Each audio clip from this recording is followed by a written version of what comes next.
बा मलाई यसपालिको परीक्षामा विषय लाग्यो। हेर हेर हेर माप फाल नहुने तँलाई विषय लाग्ला त फेल होलास् भनेर मैले रुपी तिरी तिरी पढाउन आयो तँलाई। कुन चाहिँ विषय लाग्यो? मलाई गणित विषय लाग्यो बा।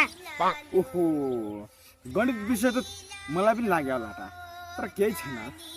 अब गणित विषय भन्ने कुरो त्यो ए का स्क्वायर बी का स्क्वायर होल स्क्वायर के हुन् हाङ बसन लौडा लसन त ठिक त लाग्यो भने केही छैन। अरू त लाग्यो होइन नि? विज्ञान विषय पनि लाग्यो। विज्ञान विषय लागे पनि केही छैन, त्यो अप्ठ्यारो विषय हो, अरू लाग्नु भएन। इङ्ग्लिस विषय पनि लाग्यो बा। इङ्ग्लिस विषय त झन् अप्ठ्यारो लाटा हेर, के पो हो त्यो भाषै बुझ्दैन म त। Who are you, what is your name, your father name के पो हो। ल ठिकै छ इङ्ग्लिस पनि लागे केही छैन, तर अरू विषय चाहिँ लाग्नु भएन। बा मलाई त सामाजिक नेपाली स्वास्थ्य पनि लाग्यो। हेर हेर म आफू फाल नहुने तँलाई त स्वास्थ्य विषय पनि लागेको रहेछ त।